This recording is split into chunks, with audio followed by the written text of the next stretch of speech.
അസ്സലാമു അലൈക്കും വറഹ്മത്തുള്ളാഹി. അൽഹംദുലില്ലാഹ് വസ്സലാത്തു വസ്സലാമു അലാ റസൂലില്ലാഹ് വഅലാ ആലിഹി വസഹ്ബിഹി അജ്മഈൻ വമൻ തബിഅഹും ബിഇഹ്സാനിൻ ഇലാ യൗമിദ്ദീൻ. അമ്മാ ബഅദ്. അഊദു ബില്ലാഹി മിനശ് ശൈത്വാനിർ റജീം. ബിസ്മില്ലാഹിർ റഹ്മാനിർ റഹീം.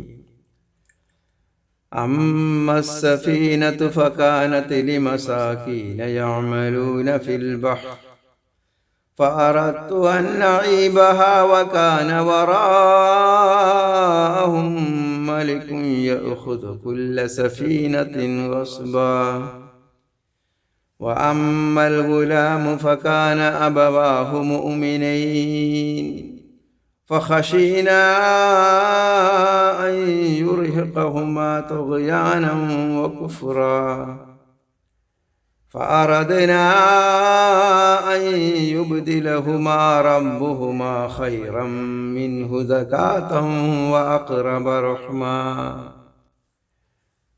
وأما الجدار فكان لغلامين يتيمين في المدينة وكان تحته كنز لهما وكان أبوهما صالحا فأراد ربك أن يبلغا أشدهما ويستخرجا كنزهما رحمة من ربك وما فعلته عن أمري ذلك تأويل ما لم تستطع عليه صبرا. ആദരണീയരായ ഖുർആൻ പഠിതാക്കൾ, അള്ളാഹുവിൻ്റെ നിയമങ്ങളും നിർദ്ദേശങ്ങളും അവൻ്റെ വിധിവിലക്കുകളും ജീവിതത്തിൻ്റെ എല്ലാ രംഗത്തും, നമ്മുടെ സംസാരത്തിലും നമ്മുടെ പെരുമാറ്റത്തിലും നമ്മുടെ ഇടപാടുകളിലും നമ്മുടെ ഇടപെടലുകളിലും കാത്തു സൂക്ഷിക്കണമെന്ന് എല്ലാവരെയും ഓർക്കുകയാണ്. വിശുദ്ധ ഖുർആൻ്റെ 18-ാമത്തെ അധ്യായമാണ് നമ്മൾ പഠിച്ചു വരുന്നത്. അതിൻ്റെ 60-ാമത്തെ ക്ലാസ്സാണ് ഇന്ന് നമ്മൾ പഠിക്കാനും എടുക്കാനും പോകുന്നത്. 60-ാമത്തെ ആയത്ത് മുതൽ 82-ാമത്തെ വചനം വരെ രണ്ട് പ്രവാചകന്മാരുടെ ചരിത്രമാണ് പറഞ്ഞു കൊണ്ടുവരുന്നത്. അതിൻ്റെ അവസാനത്തെ ക്ലാസ്സാണ് ഇന്ന് നമുക്ക് എടുക്കാനുള്ളത്. ഇതിൽ 4 ആയത്തുകൾ എടുക്കാനുണ്ട്. കുറച്ച് ദീർഘമായ ആയത്തുകളാണ്. കഴിഞ്ഞ ക്ലാസ്സിലൊക്കെ നമ്മൾ പറഞ്ഞതുപോലെ തന്നെ ആ ചരിത്രം അവസാനിപ്പിക്കുകയാണ്. ഇതിൻ്റെ 3 ക്ലാസ്സുകൾ നമ്മൾ ഈ വിഷയവുമായി ബന്ധപ്പെട്ട്, അഥവാ ഈ അവസാനിപ്പിക്കുന്ന ആ കഥയുടെ അവസാനത്തിലുള്ള സംഭവവുമായി ബന്ധപ്പെട്ട് നമ്മൾ എടുത്തിട്ടുണ്ട്. അതുകൊണ്ട് തന്നെ ആ സംഭവം എന്തെന്ന് വിശദീകരിക്കുമ്പോൾ അത് മുഴുവനായും എടുക്കേണ്ടതുണ്ട് എന്നുള്ളത് കൊണ്ടാണ് ഇന്ന് കുറച്ചധികം ആയത്തുകൾ എടുക്കേണ്ടി വന്നത്. അതിന് വിഷയത്തിലേക്ക് നമുക്ക് പെട്ടെന്ന് പ്രവേശിക്കാം. അമ്മ സഫീനത്തു ഫകാനത്ത് ലിമസാകീൻ, അതാണ് 18-ാമത്തെ അധ്യായത്തിലെ 79-ാമത്തെ വചനത്തിൻ്റെ തുടക്കം. 79 മുതൽ 82-ാമത്തെ വചനം വരെയാണ് ഇന്നത്തെ ക്ലാസ് എടുക്കുന്നത്. അതോടുകൂടി ഈ ചരിത്ര സംഭവം അവസാനിക്കുകയാണ്. അപ്പം അമ്മ സഫീനത്ത് എന്നാൽ ആ കപ്പൽ, സഫീനത്ത്, ഈ വിഷയം നമ്മൾ മുമ്പ് പറഞ്ഞു പോയതാണ്, അതുകൊണ്ട് വിശദീകരിക്കുന്നില്ല. സഫീനത്ത് കപ്പൽ, അഥവാ കപ്പൽ കേടുവരുത്തിയ ഒരു വിഷയമുണ്ട്. ആ വിഷയത്തിനുള്ള തഅ്വീലാണ് ഈ ആയത്തുകളിൽ പറയുന്നത്. അഥവാ മൂസാ നബി അലൈഹി സ്വലാത്തു വസ്സലാമിന് ക്ഷമിക്കാൻ കഴിയാതെ പോയ ഓരോ കാര്യങ്ങളും ഉണ്ടാകുമ്പോൾ അദ്ദേഹം ഉടനെ തന്നെ പ്രതികരിക്കുകയാണ് ഉണ്ടായത്. അങ്ങനെ പ്രതികരിക്കാൻ പാടില്ല എന്ന ആ വാഗ്ദാനം അദ്ദേഹം മറന്നു പോവുകയാണ് ഉണ്ടായത്. അപ്പൊ ഇവിടെ ആ കപ്പലിന് എന്താണ് പറ്റിയത്, ആ കപ്പൽ എന്തുകൊണ്ടാണ് കേടുവരുത്താൻ അല്ലെങ്കിൽ ദ്വാരമുണ്ടാക്കാൻ ഞാൻ തുനിഞ്ഞത് എന്നുള്ള വിശദീകരണമാണ് ഇവിടെ പറയുന്നത്. അതാണ് അമ്മ സഫീനത്തു എന്ന് പറയുന്നത്. അതായത് ആ കപ്പലിനെ വിശദീകരിക്കണം. അമ്മ, അൻ എന്നും മാ എന്നും കൂടിയതാണ് അമ്മ എന്ന്. അപ്പൊ അമ്മ സഫീനത്തു എന്നാൽ ആ കപ്പൽ, ഫകാനത്ത് അതായിരുന്നു, കാനത്ത് ഫകാനത്ത് അപ്പോൾ അതായിരുന്നു ലി മസാക്കീൻ. മസാക്കീൻ എന്ന് പറഞ്ഞാൽ മിസ്കീന്മാരും. മിസ്കീൻ എന്നുള്ളതിന്റെ ബഹുവചനാണ് മസാക്കീൻ, മിസ്കീന്മാർ അഥവാ പാവപ്പെട്ടവർ. ഫകാനത്ത് ലി മസാക്കീൻ, അത് മിസ്കീന്മാരായ ആളുകളുടേതായിരുന്നു. അതാണ് ലി എന്ന് വന്നതോടുകൂടി അവരുടെ ഉടമസ്ഥതയിലുള്ളത് എന്നാണ്. യഅമലൂൻ പ്രവർത്തിക്കുന്ന അഥവാ ജോലി ചെയ്യുന്ന, ഫിൽ ബഹർ കടലിൽ. അപ്പൊ കടലിൽ ജോലി ചെയ്യുന്ന, യഅമലൂൻ അമല് ചെയ്യുന്നവർ എന്നുള്ളതാണ് യഅമലൂൻ അഥവാ തൊഴിലാളികൾ എന്നാണ്. കടലിൽ ഫിൽ ബഹർ, ബഹർ കടലിൽ, ഫിൽ ബഹർ കടലിൽ, കടലിൽ ജോലി ചെയ്യുന്ന അല്ലെങ്കിൽ കടലിൽ തൊഴിലാളികളായിരുന്ന അവരുടേതായിരുന്നു. പാവപ്പെട്ട ലി മസാക്കീന യഅമലൂന ഫിൽ ബഹർ, പാവപ്പെട്ട തൊഴിലാളികളായ കടലിൽ ജോലി ചെയ്യുന്ന ആളുകളുടേതായിരുന്നു ആ കപ്പൽ. ഫഅറത്തു ഞാൻ വിചാരിച്ചു.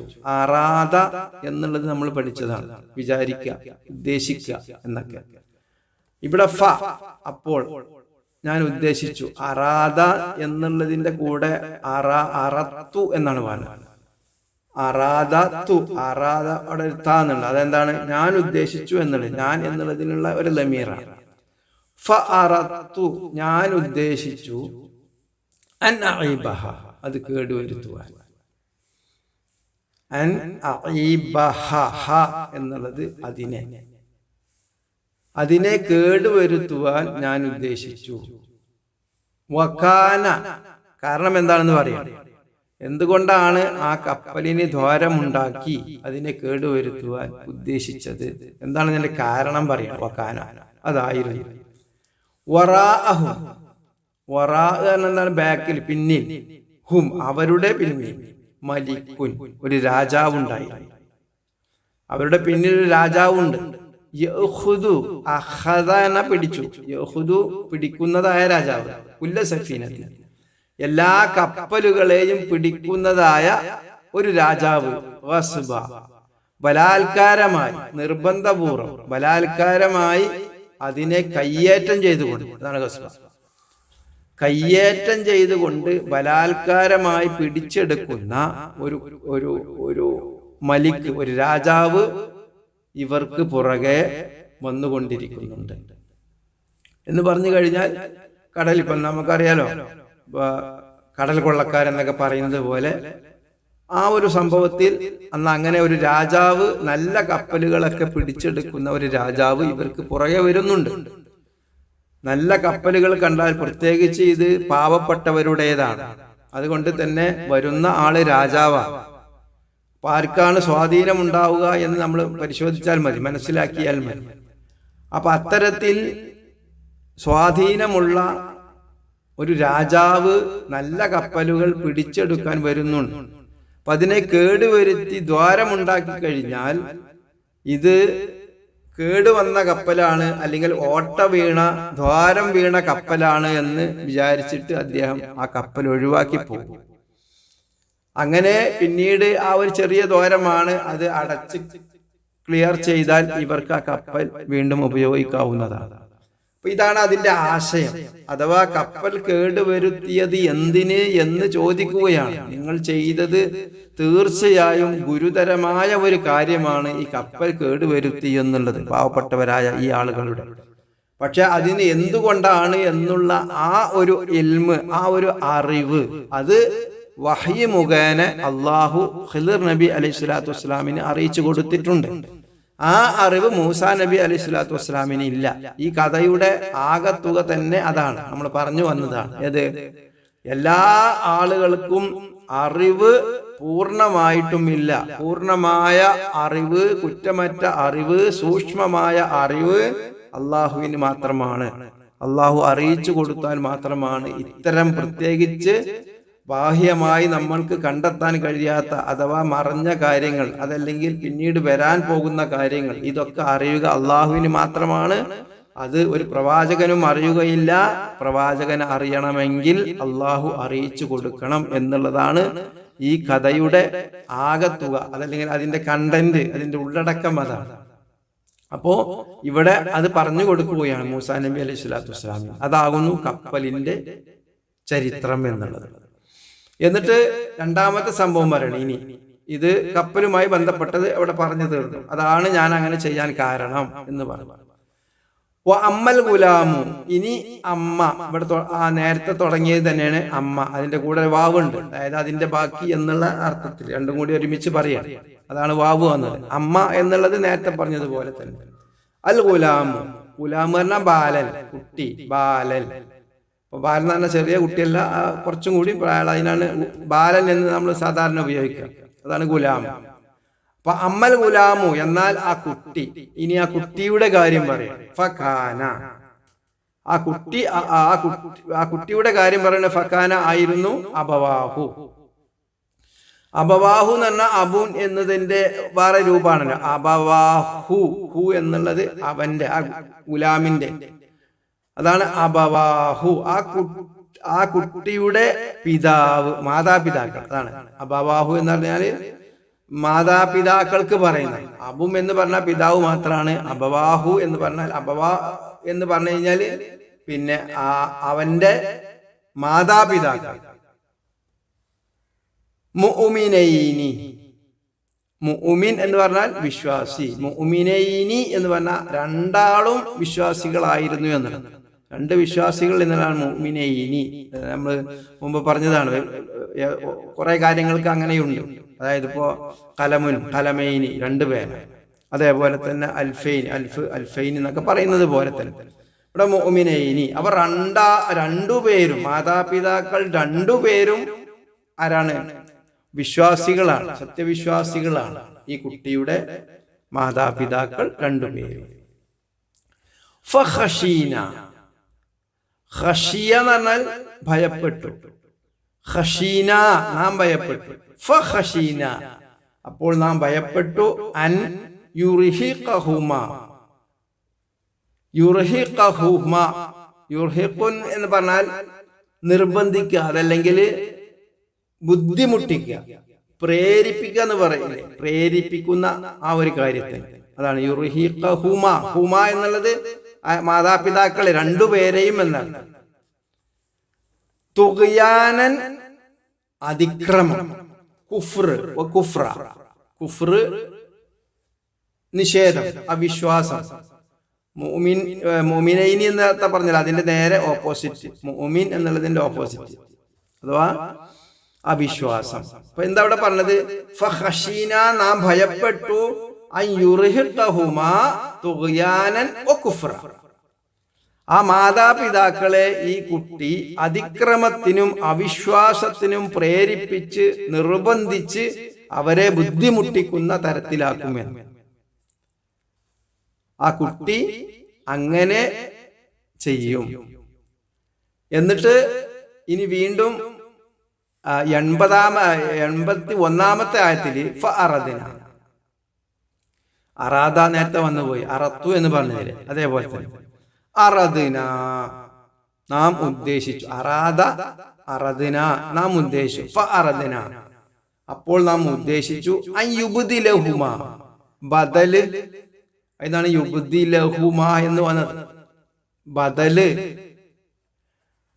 എന്താണ്? പകരം നൽകുക, പകരം കൊടുക്കുക, ബദലാക്കുക എന്ന് നമ്മൾ പറയുന്നത് പോലെ തന്നെ. അൻ യുബ്ദിലഹുമ, ഹുമ, അവർ രണ്ടുപേർക്കും ബദലാക്കുമെന്ന്, പകരം കൊടുക്കുമെന്ന്. റബ്ബുഹുമ, അവരുടെ രണ്ടുപേരുടെയും രക്ഷിതാവ്. റബ്ബ് ഹുമ, അവർ രണ്ടുപേരുടെയും രക്ഷിതാവ്. റബ്ബ് ഖൈറം മിൻഹു, അവനേക്കാൾ ഉത്തമമായ, ഇതാ കുട്ടിയേക്കാൾ ഉത്തമമായ കുട്ടിയെ, ബാലനെ പകരം കൊടുക്കുമെന്ന്. സക്കാത്തൻ, സക്കാത്തൻ പരിശുദ്ധമായ കുട്ടി, പരിശുദ്ധമായ, അവനേക്കാൾ നല്ല പരിശുദ്ധമായ ഒരു കുട്ടിയെ പകരം കൊടുക്കുമെന്ന് ഞാൻ ഉദ്ദേശിച്ചു. വ അഖ്റബ റഹ്മ, വ അഖ്റബ റഹ്മ, മാത്രവുമല്ല അഖ്റബ് എന്ന് പറഞ്ഞാൽ ഏറ്റവും അടുത്ത, റഹ്മ കാരുണ്യത്തിൽ, കാരുണ്യത്തിൽ ഏറ്റവും അടുത്ത ഒരു കുട്ടിയായിക്കൊണ്ട്, ഒരു ബാലനായിക്കൊണ്ട്, പരിശുദ്ധമായ ഒരു ബാലനെ അവന് പകരം നൽകും എന്നുള്ള ആ ഒരു വിശ്വാസത്തിന്റെ അതല്ലെങ്കിൽ ആ ഒരു അറിവിന്റെ അടിസ്ഥാനത്തിലാണ് ഞാൻ അങ്ങനെ ഉദ്ദേശിച്ചത്, ഞാൻ അങ്ങനെ ചെയ്തത്. അപ്പൊ ഇതാണ് രണ്ടാമത്തെ കാര്യം. ആ കുട്ടിയെ കൊലപ്പെടുത്തിയ ഒരു കാര്യം പറഞ്ഞല്ലോ. ആ സമയത്തും മൂസാ നബി അലൈഹി സ്വലാത്തു വസ്സലാം പ്രതികരിക്കുകയുണ്ടായി, എന്താണ് നിങ്ങൾ ചെയ്തത്? നിങ്ങൾ ചെയ്തത് തീർത്തും വെറുക്കപ്പെട്ട ഒരു കാര്യമാണ്, ചെയ്യാൻ പാടില്ലാത്തതാണ്, ഒരു നിലക്കും ന്യായീകരിക്കാൻ പറ്റാത്തതാണ്. പകരത്തിന് പകരമായി കൊണ്ടല്ലാതെ ഒരു വ്യക്തി കൊന്നു കഴിഞ്ഞാൽ അവന് പകരമായി കൊണ്ടല്ലാതെ ഒരാളെ എങ്ങനെയാണ് കൊല്ലുക എന്നുള്ളത് പറഞ്ഞുകൊണ്ട് അവിടെ തർക്കിച്ച ആ വിഷയമുണ്ട്. അതാണ് ഈ വിഷയത്തിൽ പറയുന്നത്. അപ്പോൾ മൂസാ നബി അലൈഹി സ്വലാത്തു വസ്സലാമിന് ഈ അറിവ് ലഭിച്ചിട്ടുണ്ട്. ഈ കുട്ടി ഇനി എന്ത് ചെയ്യും? ഭാവിയിൽ ഈ കുട്ടി ഇത്തരത്തിലുള്ള അതിക്രമവും അവിശ്വാസവും കൊണ്ട് ഈ മാതാപിതാക്കളെ ബുദ്ധിമുട്ടിപ്പിക്കും എന്നുള്ളത്. ഈ ഒരായത്തിനെ നമുക്ക് പലപ്പോഴും സംശയത്തിന് വിധേയമാകുന്ന ഒരായത്താണ്. പലപ്പോഴും ഇസ്ലാമിന്റെ ശത്രുക്കൾ അതല്ലെങ്കിൽ ഖുർആനിന്റെ ശത്രുക്കളൊക്കെ ഇതെടുത്ത് പറയാറുമുണ്ട്. സത്യത്തിൽ ഇതെന്താണ് ഈ ഒരു കാര്യം? നമുക്കറിയാം, ഇസ്ലാമിന്റെ അടിസ്ഥാനം എന്നുള്ളത് ഒരാളെ കൊല്ലാൻ പാടില്ല എന്നുള്ള കാര്യത്തിൽ യാതൊരു സംശയവും ആ കാര്യത്തിൽ. മൻ ഖതല നഫ്സൻ ബിഗൈറി നഫ്സിൻ ഔ ഫസാദിൻ ഫിൽ അർള് ഫകഅന്നമാ ഖതലൻ നാസ ജമീഅ വമൻ അഹ്യാഹാ ഫകഅന്നമാ അഹ്യൻ നാസ ജമീഅ. ഇത് അടിസ്ഥാന തത്വമാണ്. 5-ാമത്തെ അധ്യായത്തിലെ 32-ാമത്തെ വചനം കൃത്യമായി പറയുകയാണ്, ആരെങ്കിലും മൻ ഖതല നഫ്സൻ ബിഗൈരി നഫ്സിൻ, ഒരു നഫ്സിന് പകരമായി കൊണ്ടല്ലാതെ അല്ലെങ്കിൽ ഒരാൾക്ക് പകരമായി കൊണ്ടല്ലാതെ ഒരാളെ കൊന്നു കഴിഞ്ഞാൽ എന്ന് പറഞ്ഞു കഴിഞ്ഞാൽ, പകരം കൊല്ലുക എന്നുള്ളത് കഴിഞ്ഞ ക്ലാസ്സിൽ നമ്മൾ പറഞ്ഞു, അത് ഏതോ കാലഘട്ടത്തിൽ എന്ന് പറഞ്ഞാൽ മനുഷ്യാരംഭം മുതൽ നിലനിൽക്കുന്ന ഒരു അവസ്ഥയാണ്. അത് വ്യക്തിക്ക് ചെയ്യാൻ പാടില്ല എന്ന് നമ്മൾ പറഞ്ഞിട്ടുണ്ട്. അത് ആ നിലവിലെ ഭരണകൂടമാണ് അതിന് വിധി പ്രഖ്യാപിക്കേണ്ടത്. ആ കൊലപാതകമാണ് എന്ന് സാക്ഷ്യപ്പെടുത്തേണ്ടതുണ്ട്, തെളിയിക്കപ്പെടേണ്ടതുണ്ട്. അങ്ങനെ തെളിയിക്കപ്പെട്ട് കഴിഞ്ഞാൽ ഒരാളെ കൊന്നിട്ടുണ്ട് അഥവാ കൊലപാതകിയെ തെളിവ് സഹിതം പിടിച്ചിട്ടുണ്ടെങ്കിൽ, നിലവിലെ ആ ഏത് സംവിധാനം ഉപയോഗിച്ചുള്ള ഒരു ഭരണാധികാരിയാണെങ്കിലും, അത് ചിലപ്പോൾ തെരഞ്ഞെടുപ്പിലൂടെ വന്നതായിരിക്കാം, അല്ലെങ്കിൽ കയ്യേറി വന്നതായിരിക്കാം, ഏത് നിലക്കും അല്ലെങ്കിൽ പാരമ്പര്യമായി ഭരണാധികാരികളായി പോരുന്നതായിരിക്കാം, ഏത് നിലക്കും ആ രാജ്യം ഭരിക്കുന്ന ആളുകൾ ആ ഭരണാധികാരിക്ക് തീരുമാനമെടുക്കാവുന്നതാണ്. ആ ഭരണാധികാരിയാണ് ഇത് പ്രവർത്തിക്കേണ്ടത്. അതായത് ഒരു ആളെ തൂക്കിക്കൊല്ലുവാനോ പകരം കൊല്ലുവാനോ ആ രീതിയിൽ ചെയ്യേണ്ടത് ഭരണകൂടമാണ്, വ്യക്തികളല്ല എന്നുള്ളത് നമ്മൾ കഴിഞ്ഞ ക്ലാസ്സിൽ തീർത്ത് പറഞ്ഞിട്ടുണ്ട്. ഇതൊക്കെ എന്താണ്? ഇസ്ലാമിന്റെ പ്രഖ്യാപിത നയം. യാതൊരു സംശയവും ആ കാര്യത്തിലുള്ള ധാരാളം ആയത്തുകളിലൂടെ അത് നമുക്ക് മനസ്സിലാക്കാൻ കഴിയും. ധാരാളം പ്രവാചക വചനങ്ങളിലൂടെയും അത് നമുക്ക് മനസ്സിലാക്കാൻ കഴിയും. അപ്പോ മൻ ഖതല നഫ്സൻ ബിഗൈരി നഫ്സിൻ ഔ ഫസാദിൻ ഫിൽ അർള്, ഇതൊക്കെ ഭരണകൂടത്തിനോട് പറഞ്ഞു. അല്ലെങ്കിൽ ഭൂമിയിൽ കുഴപ്പമുണ്ടാക്കുക, ഫസാദ് ഉണ്ടാക്കുന്ന ആളുകൾ, അവരെ അത് തെളിയിക്കപ്പെട്ട് കഴിഞ്ഞാൽ അവരെ ഭരണാധികാരികൾക്ക് കൊല്ലാവുന്നതാണ്.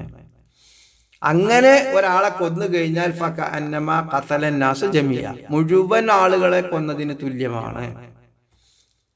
ഈ ലോകത്തുള്ള ഒരാളെ കൊല്ലുക എന്നുള്ളതിന്റെ ഗൗരവം പറയാനായി പറയുന്നത്. കൊലപാതകത്തിന്റെ ഗൗരവം എത്രയാണ് എന്ന് പറഞ്ഞാൽ, ഈ ഭൂമിയിലെ ഇന്നൊരു കൊലപാതകം നടക്കുന്നുണ്ടെങ്കിൽ, ഒരാളെ കൊല്ലുകയാണെങ്കിൽ, ഇന്ന് ഈ ഭൂമിയിലെ 730 കോടി ജനങ്ങളെയും കൊന്നതിന് തുല്യമാണ് എന്ന് അർത്ഥശങ്കക്കിടമില്ലാത്ത രീതിയിൽ വിശുദ്ധ ഖുർആൻ പറയുക. യാതൊരു സംശയവും അക്കാര്യത്തിലില്ല. അതേപോലെ തന്നെ ഒമൻ അഹ്യാഹാ ഫകഅന്നമാ അഹ്യൻ നാസ ജമീഅ, ഒരാൾക്ക് ജീവൻ കൊടുക്കുകയാണെങ്കിൽ,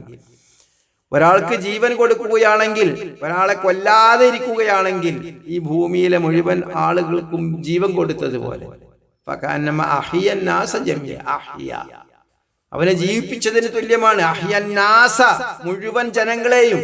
അവിടെ മുസ്ലിം എന്നോ അതല്ലെങ്കിൽ മറ്റേ ഏതെങ്കിലും ജാതിയോ ഒന്നുമല്ല അവിടെ പറയുന്നത്, നാസാണ്. അവിടെ മാനവരാശിയുടെ അല്ലെങ്കിൽ മാനവികതയുടെ ഒരു വിഷയമാണ് അവിടെ പറയുന്നത്. മനുഷ്യരാശി അല്ലെങ്കിൽ മനുഷ്യ മൊത്തത്തിലുള്ള അന്നാസ് എന്നുള്ള പ്രയോഗം അതാണ്. എല്ലാ മനുഷ്യരെയും ജീവിപ്പിച്ചതിന് തുല്യമാണ് എന്ന്. അതേപോലെ തന്നെ 17-ാമത്തെ അധ്യായത്തില് 33-ാമത്തെ വചനം, വലാ തഖ്തുലൂ, നിങ്ങൾ വധിക്കരുത്, കൊല്ലരുത്, അന്നഫ്സ, ഒരാളെ, ഒരു മനുഷ്യനെ, ഒരാത്മാവിനെ, അല്ലത്തി ഹറമല്ലാഹു ഇല്ലാ ബിൽ ഹഖ്, അല്ലത്തി ഹറമല്ലാഹു ഇല്ലാ ബിൽ ഹഖ്. ഏതാണ് ആ നഫ്സ്? വലാ തഖ്തുലുൻ നഫ്സ, ഒരാളെ കൊല്ലരുത് എന്ന് പറഞ്ഞു. ഒരാളെയും നിങ്ങൾ വധിക്കരുത്.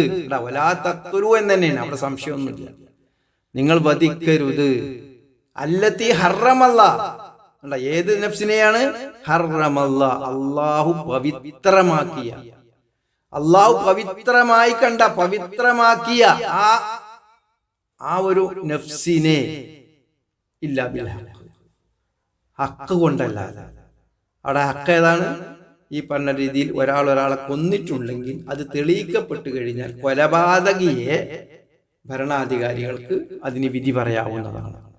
അതാണ് ഇല്ലാ ബിൽ ഹക്ക്, ഹക്ക് കൊണ്ടല്ലാതെ. ഒരാളെയും കൊല്ലരുത് എന്നുള്ളത് ഖണ്ഡിതമായി വിശുദ്ധ ഖുർആന്റെ അല്ലെങ്കിൽ വിശുദ്ധ ഖുർആന്റെയും പ്രവാചക വചനങ്ങളുടെയും പ്രഖ്യാപിത നയമാണ്. അത് അത്തരത്തിലുള്ള സ്റ്റേറ്റ്മെന്റുകൾ ധാരാളം കാണാൻ കഴിയും. അങ്ങനെ തന്നെ. അപ്പൊ ഇവിടെ എന്താണ്, അതാണ് നമ്മൾ മനസ്സിലാക്കേണ്ടത്. ഇങ്ങനെ പറഞ്ഞിട്ട് ഇവിടെ എങ്ങനെയാണ് ഇത് വരിക? അത് പ്രത്യേകം നമുക്ക് ആ രീതിയിലാണ് നമ്മൾ മനസ്സിലാക്കേണ്ടത്. അള്ളാഹുവിന്റെ ആ അറിവിന്റെ, ഇവിടെ നമ്മൾ പറഞ്ഞിട്ടുണ്ട്, അള്ളാഹുവിന്റെ അറിവും യുക്തിയുമാണ് അജയം എന്ന് മൂസാ നബി അലൈഹി സ്വലാത്തു വസ്സലാമിനെ അറിയിച്ചു കൊടുക്കലാണ് ഈ കഥയുടെ, ഈ ചരിത്ര സംഭവത്തിന്റെ ഉദ്ദേശം.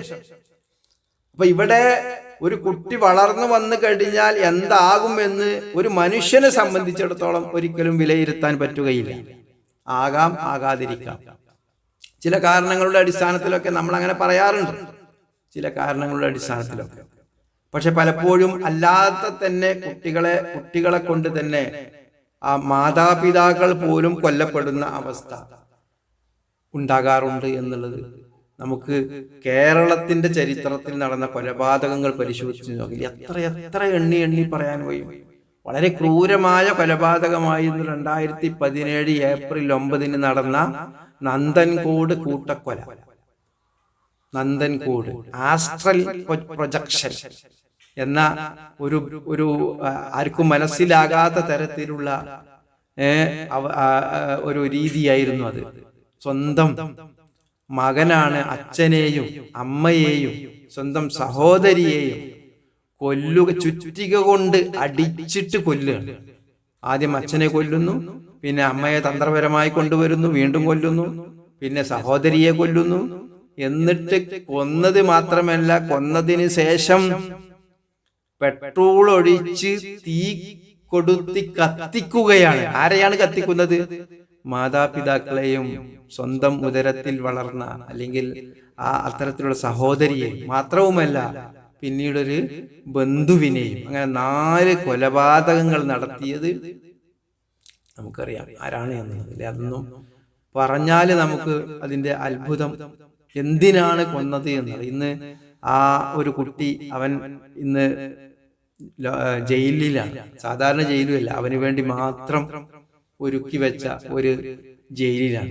അവന്റെ എല്ലാവരും കൂടെയാണ് താമസിക്കുന്നത്, ഇവന് സെപ്പറേറ്റ് ആണ്. അത്രമാത്രം ക്രൂരമായ കൊലപാതകമായതുകൊണ്ട് അത്തരത്തിലൊരു സംവിധാനമാണ് അവന് വേണ്ടി ഒരുക്കി വെച്ചിട്ടുള്ളത്. ഇന്ന് അവൻ വലിയ കോടീശ്വരനുമാണ്. കാരണം ഇവര് സാധാരണ രീതിയിൽ ഇത്തരത്തിലുള്ള അപകടങ്ങളൊക്കെ ഉണ്ടാകുക ദരിദ്ര കുടുംബത്തിലാണ് എന്നൊക്കെ നമുക്ക് തോന്നലുണ്ടായിരിക്കാം. പക്ഷെ ഇവർ വലിയ സമ്പന്ന കുടുംബമായിരുന്നു. ഡോക്ടറും അതേപോലെ തന്നെ പ്രൊഫസറും ഒക്കെ ആയിരുന്ന ഇവനും അത്യാവശ്യം MBBS പഠിപ്പിക്കാൻ വേണ്ടി വിടുകയും അതുപോരായിട്ട് പിന്നീട് ഓസ്ട്രേലിയയിൽ IT കമ്പ്യൂട്ടർ എഞ്ചിനീയറിങ്ങിന് വേണ്ടി വിടുകയും അങ്ങനെയൊക്കെ ചെയ്ത എല്ലാ നിലക്കും സമ്പന്നത കൊണ്ടും വിദ്യാഭ്യാസം കൊണ്ടും ഉയർന്ന ഒരു കുട്ടി. ആ മാതാപിതാക്കളെ സംബന്ധിച്ചിടത്തോളം കുട്ടിയാണ്.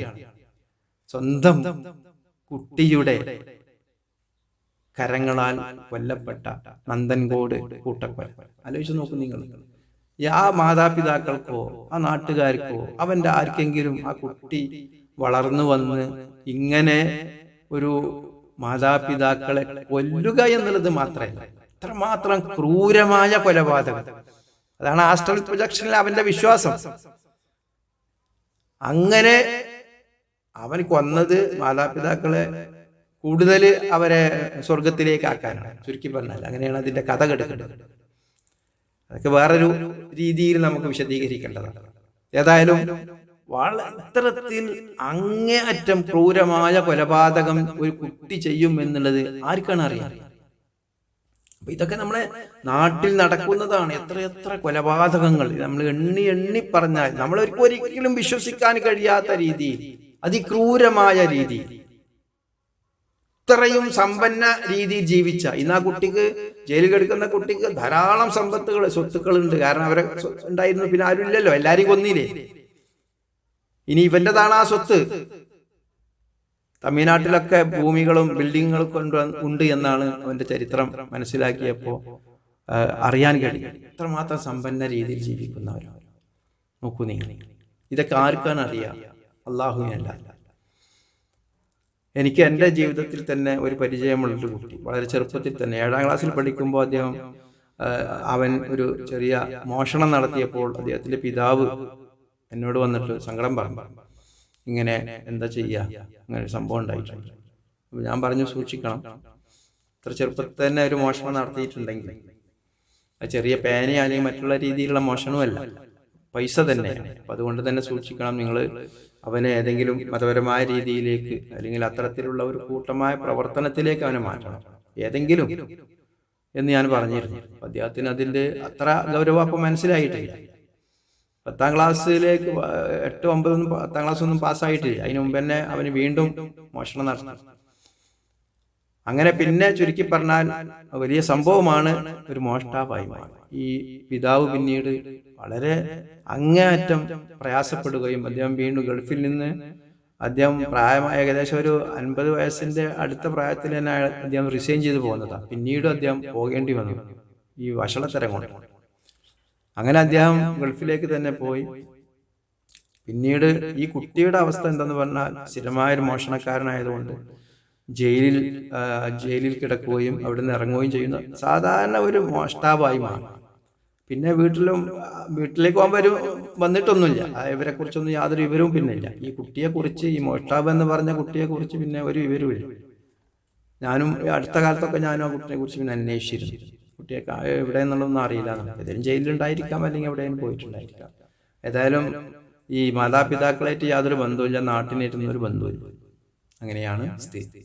നോക്കൂ നിങ്ങൾ, ഇതൊക്കെ സംഭവിക്കാവുന്ന കാര്യങ്ങളാണ്. അപ്പൊ ഈ കാര്യങ്ങളൊക്കെ ആർക്കേ അറിയുള്ളൂ? അള്ളാഹുവിനെ അറിയുള്ളൂ. അതുകൊണ്ട് അതൊന്നും നമുക്ക് ഏതെങ്കിലും ഒരു പരീക്ഷണം നടത്തി നമുക്ക് മനസ്സിലാക്കാൻ പറ്റുന്ന കാര്യമല്ല. പക്ഷെ കുട്ടികളെ വളർത്തുമ്പോൾ നമ്മൾ ശ്രദ്ധിക്കേണ്ടതാണ്.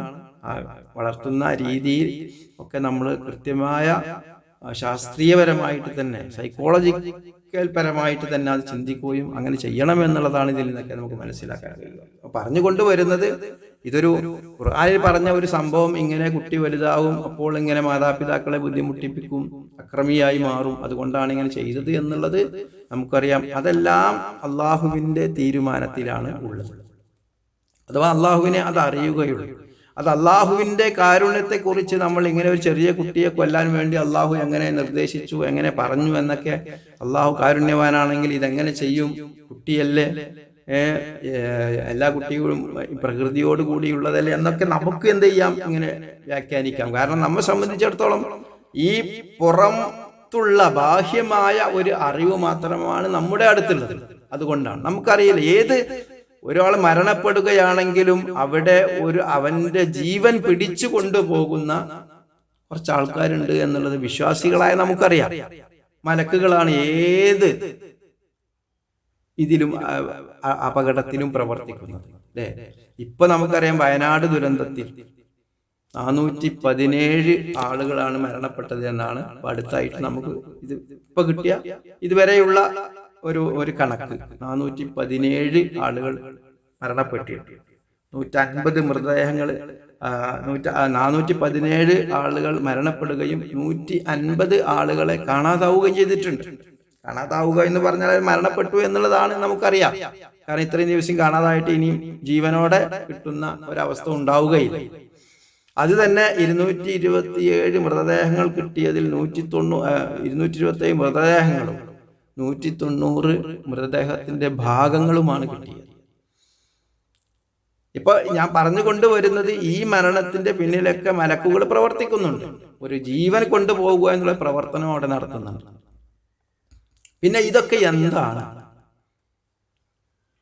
ഇതൊക്കെ എന്തുകൊണ്ടാണ് ഇത്തരത്തിലുള്ള മരണങ്ങൾ നടക്കുന്നത്? പക്ഷെ നമുക്കറിയാം ഇതിൻ്റെ ഒക്കെ പിന്നിൽ മനുഷ്യന്റെ ഒരു പ്രവർത്തനം ഉണ്ടായിരിക്കും. ഒരാളൊരു അപകടത്തിൽ മരണപ്പെടുക എന്നുള്ളത്, അതേപോലെ തന്നെ രോഗത്തിന് അടിമപ്പെട്ട് മരണപ്പെടുക എന്നുള്ളതിനൊക്കെ പിന്നിൽ മനുഷ്യന്റെ കരങ്ങൾ അവിടെ ഉണ്ടായിരിക്കും എന്നുള്ളത് നമുക്കറിയാവുന്നതാണ്. അശാസ്ത്രീയപരമായ പ്രകൃതിയോടുള്ള ഇടപെടലുകൾ, അശാസ്ത്രീയമായ പ്രകൃതിയോടുള്ള ഇടപെടലുകൾ ഭൂമിക്ക് അപകടമുണ്ടാക്കാം.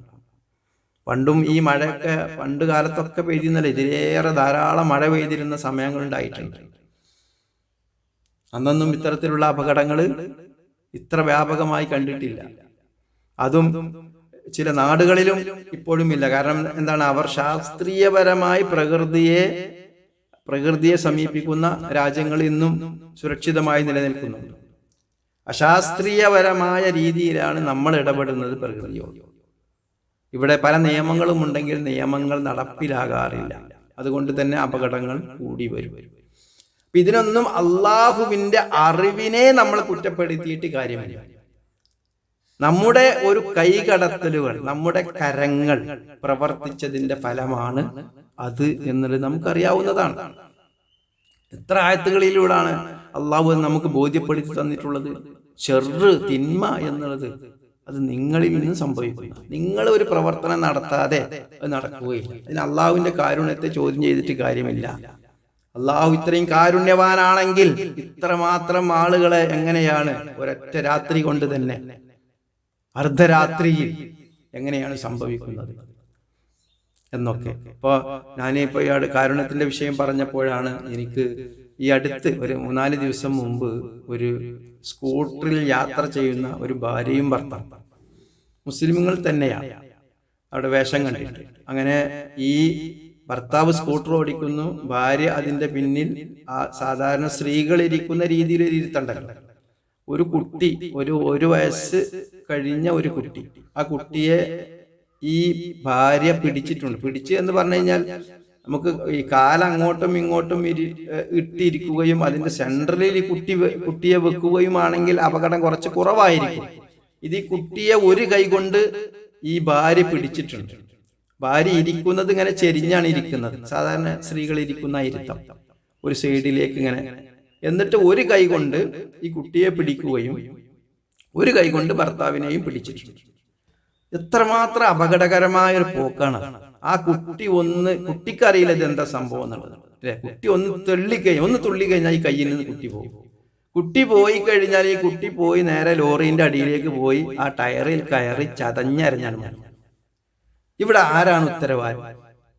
അള്ളാഹു ആണോ? അള്ളാഹു കാരുണ്യവാനല്ലാത്തത് കൊണ്ടാണോ ഒരു പിഞ്ച് കുഞ്ഞിനെ അതിക്രൂരമായി അള്ളാഹു ഈ നടപടി നടത്തിയെന്ന് നമുക്ക് പറയാൻ പറ്റുമോ? അതോ അതിന്റെ ഉത്തരവാദികൾ മാതാപിതാക്കളാണ്? ഒരു ഓട്ടോറിക്ഷ വിളിച്ചാണ് പോയാൽ മതിയല്ലോ, ഇനി വണ്ടി ഇല്ലെങ്കിൽ. കുട്ടി ഉണ്ടാവുമ്പോൾ ഒറ്റക്കാണെങ്കിൽ പോകാം, അല്ലെങ്കിൽ ഇരിക്കേണ്ട രീതിയിൽ ഇരുത്തണം. കാലം അങ്ങോട്ടും ഇങ്ങോട്ടും തൂക്കിയിട്ടിട്ട് ഇരിക്കുകയാണെങ്കിൽ അതിന്റെ സെന്ററിൽ വെച്ച അപകടം കുറയും. ഇതൊരു കയ്യിലാണ്, അതും ഇടത്തെ കയ്യിലാണ്. ഇടത്തെ കയ്യിൽ ഈ സ്ത്രീ ആ കുട്ടിയെ പിടിക്കുകയും വലത് കൈ കൊണ്ട് ഈ ഭർത്താവിനെ അണഞ്ഞു പിടിച്ചിട്ടുമുണ്ട്. ഇത് ഒരു അമ്പ് ചാടുകയോ അല്ലെങ്കിൽ ഭർത്താവ് ഒന്ന് ബ്രേക്ക് ഔട്ടുകയോ അല്ലെങ്കിൽ കുട്ടി തന്നെ ഒന്ന് തള്ളാം. ഒരു വയസ്സായ കുട്ടിയാണല്ലോ. കുട്ടികൾക്ക് പലപ്പോഴും ഈ വളർന്നു വരുമ്പോൾ കുട്ടികൾക്ക് ഇങ്ങനെ തള്ളാനുള്ളൊരു ഒരു ടെൻഡൻസി കൂടുക. അവർക്ക് എപ്പോഴും ഇങ്ങനെ തള്ളി പോകണം നമ്മൾ കണ്ടിട്ടുണ്ടല്ലോ. ഈ തള്ളൽ ഒന്ന് തള്ളി ഈ ഇടത്തെ കൈ കൊണ്ട് ഈ സ്ത്രീ എങ്ങനെയാണ് ആ കുട്ടിയെ പിടിക്കുക? നേരെ പോയിട്ട് ലോറിന്റെ അടിയിലാക്കാണ്. നോക്കൂ നിങ്ങൾ, ഇത്രമാത്രം മനുഷ്യന്റെ ഇതിന്റെ ഈ ഉത്തരവാദി അള്ളാഹുവാണോ, അല്ലെങ്കിൽ ഈ റൂഹിനെ പിടിക്കുന്ന മലക്കുകളാണോ, അതല്ല ഈ മാതാപിതാക്കളാണ് ഇതിന് ഉത്തരവാദി? ഇവിടെ കാരുണ്യത്തിന്, അള്ളാഹുവിന്റെ കാരുണ്യത്തിന്റെ വിഷയം ഇതിലേക്ക് കൊണ്ടുവരേണ്ട ആവശ്യമില്ല. നമ്മുടെ പ്രവർത്തനങ്ങൾ കൊണ്ടല്ലാതെ ഇത്തരത്തിലുള്ള അപകടങ്ങൾ നടക്കുകയില്ല. ഏതൊരു കൊലപാതകത്തിന്റെയും അല്ലെങ്കിൽ ഏതൊരു മരണത്തിന്റെയും പിന്നിൽ, ക്രൂരമായ മരണങ്ങളാവട്ടെ, അതിന്റെ പിന്നിൽ മനുഷ്യന്റെ കരങ്ങളുടെ ഒരു പങ്ക്, ഒരു കോൺട്രിബ്യൂഷൻ ഉണ്ടാകും എന്നുള്ള കാര്യത്തിൽ യാതൊരു സംശയവുമില്ല. പ്രകൃതിയെ നമ്മൾ ചൂഷണം ചെയ്യുന്നു. അശാസ്ത്രീയപരമായ രീതിയിൽ ബിൽഡിങ്ങുകൾ നിർമ്മിക്കുകയും വീടുകൾ നിർമ്മിക്കുകയും അതേപോലെ തന്നെയുള്ള കോറികളും, അങ്ങനെ നമുക്ക് പണമുണ്ടാക്കണം, അതിന് എത്ര നിയമങ്ങളുണ്ടെങ്കിലും പ്രശ്നമില്ല. ഇതിന്റെ പങ്ക് അതാത് സ്ഥലങ്ങളിൽ അല്ലെങ്കിൽ നിയമത്തിന്റെ ആ വകുപ്പ് അല്ലെങ്കിൽ അത്തരത്തിലുള്ള അധികാരികൾക്ക് കൊടുത്തു കഴിഞ്ഞാൽ ഏത് നിയമത്തെയും നമുക്ക് മറികടക്കാം എന്ന മനുഷ്യന്റെ ആ പണമുണ്ടാക്കാനുള്ള ആ ഒരു ത്വരയാണ് ഇത്തരത്തിലുള്ള അപകടത്തിനുള്ള കാരണം. അപ്പൊ ഏത് അപകടങ്ങൾ നടക്കുകയാണെങ്കിലും മനുഷ്യന്റെ ഒരു പങ്ക്, മനുഷ്യന്റെ ഒരു കോൺട്രിബ്യൂഷൻ അതിലുണ്ടാകും എന്നുള്ള കാര്യത്തിൽ ഒരു സംശയവും. ഏത് കാര്യത്തിലും ഒരു പഴത്തൊലിമ ചവിട്ടിയിട്ട് നമ്മളാണ്ട് വീണ്, നമ്മള് റോട്ടുമ്മ കൂടി നടക്കുകയാണ്, സൈഡിൽ കൂടി ആയിരിക്കാം, പഴത്തൊലി എവിടെ ഉണ്ടായിരുന്നു, ആ പഴത്തൊലി ചവിട്ടി നമ്മള് സ്ലിപ്പായി നമ്മൾ വീണു, നേരെ വരുന്ന ഒരു വണ്ടീന്റെ അടിയിലേക്ക് പോയി, അല്ലെങ്കിൽ ബൈക്ക് മുട്ടി നമ്മൾ മരിച്ചു, അത്തരത്തിലുള്ള അപകടം ഉണ്ടായി കഴിഞ്ഞാൽ ആരാണ് ഉത്തരവാദി? ആരാണ് ഇതിന് ഉത്തരവാദി? അള്ളാഹു ആണോ, അതോ റൂഹിനെ പിടിക്കാൻ വന്ന മലക്കാണോ, അല്ലെ അള്ളാഹുവിന്റെ കാരുണ്യമില്ലാത്തത് കൊണ്ടാണോ? അതാണ് ഈ കാര്യത്തിൽ ശ്രദ്ധിക്കേണ്ടത്. അതുകൊണ്ട് തന്നെ ഇത്തരം ആയത്തുകൾ പറയുമ്പോൾ അത് ആ രീതിയിലാണ് നമ്മൾ മനസ്സിലാക്കേണ്ടത്. അള്ളാഹുവിന്റെ അറിവ് അജയ്യമാണ്, അള്ളാഹുവിന്റെ യുക്തി അജയ്യമാണ്. അതുകൊണ്ട് തന്നെ ഇത്തരത്തിലുള്ള കാര്യങ്ങൾ സംഭവിച്ചേക്കാം. പലപ്പോഴും നമുക്ക് ഈ ഒരു കുട്ടിയെ വധിച്ചത് ഇതിനാണെന്ന് പറയുന്നതാണല്ലോ ഇപ്പൊ നമ്മൾ പറഞ്ഞുകൊണ്ടുവരുന്നത്. അവൻ അതിക്രമത്തിലും അതേപോലെ തന്നെ അവിശ്വാസത്തിലും അക്രമിയായിക്കൊണ്ട് വളർന്നു വരാനുള്ള സാധ്യതയുണ്ട്. അതുകൊണ്ടാണ് ചെയ്തത്. അതാണ് അതിന്റെ ആ ഒരു വിവരണം. അത് പറയുമ്പോൾ നമുക്കറിയാം ധാരാളം കുഞ്ഞുങ്ങൾ മരണപ്പെട്ടു പോകുന്നുണ്ട്. ചിലരൊക്കെ പ്രസവത്തോടു കൂടി തന്നെ മരണപ്പെടുന്നു. പ്രസവിച്ചു കഴിഞ്ഞതിന് ശേഷം 1 മണിക്കൂർ ജീവിച്ചു, അരമണിക്കൂർ ജീവിച്ചു. ഇതൊക്കെ സംഭവിക്കുന്നതാണ്. എന്തുകൊണ്ടായിരിക്കാം? അള്ളാഹു ആയാലും നമുക്കറിയുകയില്ല, അള്ളാഹുവിന് മാത്രമേ അറിയുകയുള്ളൂ. ആ കാര്യം അങ്ങനെയാണ് മനസ്സിലാക്കുന്നത്. ഇനി അവസാനത്തെ ആയത്താണ് 82-ാമത്തെ വചനം. 60-ാമത്തെ ആയത്ത് മുതൽ 82-ാമത്തെ ആയത്തിൽ അവസാനിക്കുകയാണ് ഈ ചരിത്രം. അതുകൊണ്ട് ഇനി പറയുന്നത് അമ്മൽ ജിദാർ എന്താണ്? ചുമര് അല്ലെങ്കിൽ മതിൽ. അമ്മൽ ജിദാർ എന്നാൽ ആ മതിൽ ഫകാന അതായിരുന്നു ലി ഗുലാമൈനി, 2 ഗുലാമൈനി. ഗുലാമ് നേരത്തെ പഠിച്ചില്ലേ, ബാലൻ. ലി ഗുലാമൈനി 2 ബാലന്മാരുടേതായിരുന്നു. ലി എന്നുണ്ട് അവിടെ. അപ്പൊ അവരുടെ ഓണർഷിപ്പിലുള്ള ഗുലാമൈനി 2 ബാലന്മാരുടേതായിരുന്നു. യതീമുകളായ യതീമൈനി 2 യതീമുകൾ അഥവാ അനാഥകളായ 2 ബാലന്മാരുടേതായിരുന്നു ആ മതിൽ. ഫിൽ മദീന പട്ടണത്തിൽ നിന്നുള്ള ആ പട്ടണത്തിൽ. ഏതാണ് ആ പട്ടണം? അവര് ഭക്ഷണം ചോദിച്ചു. അവരുടെ യാത്രയിൽ മൂസാ നബി അലൈഹി സ്വലാത്തു വസ്സലാമിന്റെയും ഖിദർ നബി അലൈഹി സ്വലാത്തു വസ്സലാമിന്റെയും ഈ 2 പ്രവാചകന്മാരുടെ യാത്രക്കിടയിൽ ഒരു പട്ടണത്തിൽ ചെന്ന് പെടുകയും അങ്ങനെ അവിടെ നിന്ന് അവർ ഭക്ഷണം ചോദിച്ചു ആ ഗ്രാമക്കാരോട്, ആ പട്ടണക്കാരോട്. പക്ഷെ അവർ അതിന് ഭക്ഷണം കൊടുത്തില്ല. അവരെ സൽക്കരിക്കാനും തുനിഞ്ഞില്ല. അങ്ങനെ പോകുന്നതിനിടയിലാണ് ആ പട്ടണത്തിൽ തന്നെ, ഇവർക്ക് ഭക്ഷണം കൊടുക്കാതിരുന്ന ആ ഗ്രാമത്തിൽ തന്നെ ഒരു മതിൽ കാണുകയും പൊളിഞ്ഞ് വീഴാറായ ഒരു മതിൽ ശരിയാക്കി കൊടുക്കുകയും ചെയ്തു. അതിനെ ചോദ്യം ചെയ്തു ആര്? മൂസാ നബി അലൈഹി സ്വലാത്തു വസ്സലാം. നിങ്ങൾ എന്തിനാണ് ഫ്രീ ആയിട്ട് ഈ മതിൽ ചെയ്തു കൊടുക്കുന്നത്? ഈ മതിൽ എന്തുകൊണ്ടാണ് താങ്കൾ ഒരു പ്രതിഫലം നിശ്ചയിക്കാതെ, ഒരു കൂലി നിശ്ചയിക്കാതെ വെറുതെ നിങ്ങൾ ചെയ്തു കൊടുക്കുന്നത്? നിങ്ങൾക്ക് കൂലി നിശ്ചയിച്ചുകൂടായിരുന്നോ എന്നുള്ളതാണ് ചോദ്യം. അങ്ങനെയാണ് അവർ അവസാനമായി നമ്മളിതാ പിരിയാൻ പോവുകയാണ് എന്ന് പറഞ്ഞു. അപ്പൊ ആ ചുമര് അത് 2 യതീം കുട്ടികളുടേതായിരുന്നു, 2 അനാഥ ബാലന്മാരുടേതായിരുന്നു ആ പട്ടണത്തിലുള്ള. വകാന തഹ്തഹു കൻസുൽ ലഹുമാ, ആ മതിലിന്റെ അടിയിൽ അവർക്ക് 2 പേർക്കുമുള്ള കൻസ്, നിധി ഉണ്ടായിരുന്നു. വകാന ആയിരുന്നു, തഹ്തഹു അതിന്റെ അടിയിൽ. തഹത്ത് അടിയിൽ, അടിയിൽ എന്നുള്ളതിന് പറയുന്നതാണ്. തഹ്തഹു എന്നുള്ളത് ആ മതിലിനടിയിൽ, ഹു എന്നുള്ളത് ആ മതിലിനെയാണ് സൂചിപ്പിക്കുന്നത്. കൻസുൻ, കൻസുൻ എന്താണ്? നിധി. ലഹുമ അവർക്ക് 2 പേർക്കുമുള്ള, ഹുമ എന്നുള്ളത് അവർ 2 പേരും, ആ 2 ബാലന്മാർ, അവർക്ക് 2 പേർക്കുമുള്ള കൻസ് ഉണ്ടായിരുന്നു അതിനടിയിൽ. വകാന അബൂഹുമ സ്വാലിഹ, വകാന ആയിരുന്നു, അബൂഹുമ അവരുടെ പിതാവ്, ആ 2 പേരുടെയും പിതാവ് സ്വാലിഹായിരുന്നു.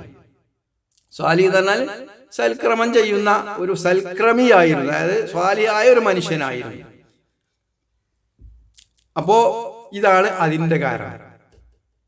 ഇനി ഫഅറാദ റബ്ബുക, അറാദ പറഞ്ഞാല് ഉദ്ദേശിച്ചു, ഫഅറാദ അപ്പോൾ ഉദ്ദേശിച്ചു, റബ്ബുക നിന്റെ രക്ഷിതാവ്, റബ്ബ് രക്ഷിതാവ്, റബ്ബുക നിന്റെ രക്ഷിതാവ്, അയ്യബുലുക നിന്റെ രക്ഷിതാവ് എന്നുള്ളത് ഈ കഥ പറയുന്നത് മൂസാ നബി അലൈഹി സ്വലാത്തു വസ്സലാമിനോടാണ്. ഒരു പ്രവാചകനോട് പറയാണ്. അപ്പൊ അതാണ് നിന്റെ രക്ഷിതാവ് എന്ന് പറഞ്ഞത്. അയ്യബുലുക പ്രാപിക്കുവാൻ, എത്തുവാൻ, ബലകാരനെ എത്തുക. അയ്യബുലുക പറഞ്ഞാൽ എത്തുവാൻ. അശുദ്ധഹുമ, അശുദ്ധ എന്ന് പറഞ്ഞ ഷദീദ് എന്ന് പറയുന്നത്, ശുദ്ധ അതായത് എന്താണ്? കഠിനമായത് എന്നുള്ളതാണ് നേർക്ക് നേരെ അർത്ഥം. ഇവിടുത്തെ അർത്ഥം എന്താണ്? അവര് പ്രായപൂർത്തി എത്തുവാൻ എന്നുള്ളതാണ്. അത് നമ്മളെ യതീം കുട്ടികളെ കുറിച്ച് 17-ാമത്തെ അധ്യായത്തില് 34-ാമത്തെ വചനത്തില് യതീം അനാഥകളുടെ സ്വത്ത് കൈകാര്യം ചെയ്യുന്ന വിഷയം പറഞ്ഞിട്ടുണ്ട്. വലാ തഖറബു മാലൽ യതീം, വലാ തഖറബു നിങ്ങൾ പ്രവേശിക്കരുത്, മാലൽ യതീം ഇല്ലാ ബില്ലത്തി ഹിയ അഹ്സൻ, നല്ല നിലക്കല്ലാതെ, ഹത്താ യബ്ലുഗ അശുദ്ധ, ഹത്താ യബ്ലുഗ അശുദ്ധഹു അവിടെയും പറഞ്ഞത് അങ്ങനെ തന്നെ. അതെന്താണ്? അവര് പ്രായപൂർത്തി എത്തുന്നത് വരെ, അതായത് യതീമായ മക്കളുടെ സ്വത്ത് കൈകാര്യം ചെയ്യുമ്പോൾ ശ്രദ്ധിക്കേണ്ട വിഷയം പറയണം. അവർക്ക് പ്രായപൂർത്തി എത്തിയാൽ അവർക്ക് തിരിച്ചു കൊടുക്കണം എന്നുള്ളത്. അതുവരെ നമ്മളത് വളരെ സൂക്ഷിച്ച് കൈകാര്യം ചെയ്യണം. യതീം കുട്ടികളെ മുതലാണെങ്കിൽ എന്ത് ചെയ്യണം? സൂക്ഷിച്ച് കൈകാര്യം ചെയ്യണം. അതിൽ നിന്ന് എടുത്ത് ഭക്ഷിക്കേണ്ട ആ കാര്യങ്ങളൊക്കെ കൃത്യമായിട്ട് വിശുദ്ധ ഖുർആനിൽ പറയുന്നുണ്ട്. അപ്പൊ ഇവിടെ പറഞ്ഞതാണ് ആ ഒരു വിഷയം മനസ്സിലാക്കാനാണ്. ഇത് ആ യബ്ലുഗ അശുദ്ധഹുമ എന്ന് പറഞ്ഞത്, അവരുടെ പ്രായ അശുദ്ധഹുമ എന്ന് പറഞ്ഞാൽ ആ മെച്ചൂരിറ്റി ഉണ്ടല്ലോ, ഒരു വലുതായ പോരാ. അത് വിശുദ്ധ ഖുർആൻ പറയുന്നുണ്ട്, വലുതായാൽ പോരാ, മെച്ചൂരിറ്റി ആയിരിക്കണം, പക്വത വരണം. അതായത് സ്വത്ത് കൈകാര്യം ചെയ്യാനുള്ള, സമ്പത്തൊക്കെ കൈകാര്യം ചെയ്യാൻ കഴിയുന്ന തരത്തിൽ അവരുടെ ബുദ്ധിയും അവരുടെ ശരീരവും വളരേണ്ടതുണ്ട്. അങ്ങനെയാണ് പറയുന്നത്. അപ്പോ ഇവിടെ നിന്റെ രക്ഷിതാവ് ഫഅറാദ റബ്ബുക യബ്ലുഗ അശുദ്ധഹുമ, നിന്റെ രക്ഷിതാവ് ഉദ്ദേശിച്ചു അവർ പൂർണ്ണമായ വളർച്ച എത്തുന്നതിന് വേണ്ടി. വയസ്തഖ്റിജ എന്നിട്ട് എന്തിനാണ്? യസ്തഖ്റിജ, ഇസ്തഖ്റിജ എന്താണ്? പുറത്ത് കൊണ്ടുവരിക. കൻസഹുമ അവർ 2 പേരുടെയും ആ നിധി, റഹ്മത്തൻ മിൻ റബ്ബിക്, റഹ്മത്തന കാരുണ്യം, മിൻ റബ്ബിക്ക് നിന്റെ രക്ഷിതാവിങ്കിൽ നിന്നുള്ള കാരുണ്യമായിക്കൊണ്ട് വെച്ച ആ നിധി അവർ പുറത്തു കൊണ്ടുവരുന്ന ആ സമയം വരെ, അത് കൃത്യമായ അളവിൽ അവർക്ക് ബുദ്ധിയും അതേപോലെ തന്നെ മെച്ചൂരിറ്റി, പക്വത വരണം. അവർക്കൊരു പ്രായപൂർത്തിയായിട്ട് ഈ കൻസ്, ഈ നിധി എന്ന് പറഞ്ഞാൽ അവരുടെ ആ ഇൻവെസ്റ്റ്മെന്റ്, ആ ഇൻവെസ്റ്റ്മെന്റ് അവർക്ക് കൈകാര്യം ചെയ്യാൻ കഴിയുന്നത് വരെ ആ മതിലിന്റെ അടിയിൽ അത് വേണം. എന്നിട്ട് ഇവർക്ക് വളർന്ന് വലുതായതിനു ശേഷം ആ മതിലിന്റെ അടിയിൽ നിന്ന് ആ കൻസ്, ആ ഇൻവെസ്റ്റ്മെന്റ്, ആ നിധി പുറത്തെടുത്തുകൊണ്ട് അത് കൈകാര്യം ചെയ്യാൻ അവർക്ക് കഴിയണം. അതുവരെ ആ മതിലിന്റെ അടിയിൽ അത് നിൽക്കേണ്ടതുണ്ട്. അതുകൊണ്ടാണ് ഈ മതിൽ ഞാൻ ശരിയാക്കി കൊടുത്തത് എന്നാണ്. പണ്ടൊക്കെ ഈ നിധിയെ കുറിച്ചൊക്കെ നമുക്കറിയാം. വിശുദ്ധ ഖുർആനിലെ ഒരു ഐതിഹ്യമായിട്ട് അല്ലെങ്കിൽ കഥയായിട്ട് വെറുതെ നിധിയെ കുറിച്ച് പറഞ്ഞതല്ല. കാരണം പണ്ടൊക്കെ ഈ നിധി ധാരാളം കഥകളിലും ചരിത്രത്തിലൊക്കെ ഇത് കാണാൻ കഴിയും. അതെന്താണെന്ന് പറഞ്ഞു കഴിഞ്ഞാൽ, പണ്ട് ആ കാലഘട്ടത്തിലൊക്കെ ഈ അടുത്ത അനന്തരാവകാശ സ്വത്തായിട്ട് ഈ നിധി, അതായത് സ്വർണമാണ് സാധാരണ ലെവലിൽ അത് സൂക്ഷിച്ചു വെക്കുക, ഒരു ഇൻവെസ്റ്റ്മെന്റ് ആയിക്കൊണ്ട് അടുത്ത തലമുറ. അന്നൊന്നും സ്വത്തല്ല. സ്വത്ത് എന്ന് പറഞ്ഞാൽ അന്നത്തൊക്കെ നമുക്കറിയാലോ, അത് ആ രാജാവിനെ അന്ന് സ്വത്തുള്ളൂ. രാജാവ് വന്നിട്ടാണ്ട് വളച്ചു കെട്ടും, ഇതെന്റെ രാജ്യമാണ്, ഞാൻ പിടിച്ചെടുത്ത രാജ്യമാണ് എന്ന് പറഞ്ഞിട്ട് അതിലൊരു ബൗണ്ടറി അദ്ദേഹം നിശ്ചയിക്കും. അദ്ദേഹത്തിന്റെ മുഴുവൻ സമ്പത്തും. അങ്ങനെയാണല്ലോ ഈ അടുത്ത കാലത്തും അതൊക്കെ സംഭവിച്ചത് നമുക്ക് കാണാവുന്നതാണ്. മിക്ക രാജാക്കന്മാരും അങ്ങനെ പ്രൈവറ്റ് ആയിട്ട് സ്വത്ത് കൊടുക്കാറില്ല. എനിക്കൊരു കണക്കും കാര്യമൊക്കെ ഉണ്ടാവും. അപ്പൊ ചുരുക്കി പറഞ്ഞാൽ ഈ ആധാരം എന്നുള്ള ഈ പ്രോപ്പർട്ടിക്കുള്ള ഡോക്യുമെന്റ്സ് ഒക്കെ വന്നത് ഏത് കാലഘട്ടത്തിലായിരിക്കാം നമുക്കറിയാം. അപ്പൊ ഈ അടുത്ത കാലത്ത് തന്നെ, വളരെ അടുത്ത കാലത്ത് തന്നെ നമുക്കറിയാം, കയ്യൂക്കുള്ളവൻ കാര്യക്കാരൻ എന്നാണ് പറയാറുള്ളത്. കുറച്ച് നാട്ടിലെ കുറച്ച് പ്രമാണിമാരൊക്കെ ഉണ്ടെങ്കിൽ എന്ത് ചെയ്യും അവര്, അല്ലെങ്കിൽ ആ തരത്തിലുള്ള കയ്യൂക്കുള്ളവൻ ഒന്നിന് വളച്ചു കെട്ടും, ഇതെന്റെ സ്ഥലമാണ്. ആധാരങ്ങളൊക്കെ ഇറങ്ങി അതിന് ശേഷം ആധാരം ഉണ്ടാക്കും, ഇതെന്റെ സ്ഥലമാണ്, ഇതെന്നെ ആധാരം എന്ന് പറഞ്ഞിട്ട് ആധാരങ്ങൾ ഉണ്ടാക്കും. അങ്ങനെ ആയിരുന്നൊരു കാലഘട്ടം നമുക്ക് ഈ അടുത്ത കാലത്തിലും അറിയാവുന്ന കാര്യങ്ങളാണ്. അപ്പോ പണ്ടൊന്നും എന്ന് പറഞ്ഞു കഴിഞ്ഞാൽ, ഞാൻ പറഞ്ഞു കൊണ്ടുവരുന്നത് പണ്ടൊക്കെ ആ ഒരു സ്ഥലത്തിന്റെ അതല്ല അനന്തരാവകാശ ഇതായിട്ട് പോവുക. കാരണം അതൊക്കെ ഏത് സമയത്തും വേറെ രാജാക്കന്മാര് പിടിച്ചെടുത്തേക്കാം. അപ്പൊ അതുകൊണ്ടാണ് ഈ നിധിയുടെ ഒരു വിഷയം വരുന്നത്. അതൊരു ഇൻവെസ്റ്റ്മെന്റ് ആണ്, അടുത്ത തലമുറക്ക് കൈമാറാനുള്ള ഒരു ഇൻവെസ്റ്റ്മെന്റ്.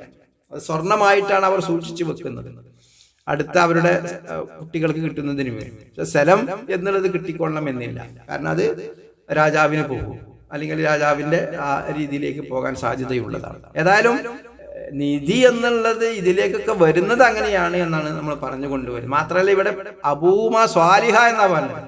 അവരുടെ പിതാവ് സൽക്കർമ്മിയായിരുന്നു. അവിടെ മാതാവിനെ പറയുന്നില്ല കേട്ടോ. ഈ അനന്തരാവകാശ സ്വത്ത് അല്ലെങ്കിൽ ഈ ഇതിലൊക്കെ വിഷയം നമ്മൾ പ്രത്യേകം മനസ്സിലാക്കേണ്ടത് അതാണ്. അഥവാ ഇൻവെസ്റ്റ്മെന്റ്, മക്കൾക്ക് വേണ്ടിയുള്ള ഇൻവെസ്റ്റ്മെന്റ്, അത് ഏത് തരത്തിലുള്ള ഇൻവെസ്റ്റ്മെന്റ് ആയിക്കോട്ടെ, ഇനിയിപ്പോ സ്ഥലമാകട്ടെ സ്വർണമാകട്ടെ എന്തോ ആകട്ടെ, അവർക്ക് പിന്നീട് അവർക്ക് പിതാവിന്റെ മരണശേഷം അവർക്ക് വന്നെത്തേണ്ട ആ ഒരു ഇൻവെസ്റ്റ്മെന്റ് അതെന്താണ്? അബൂഹുമാ സ്വാലിഹ.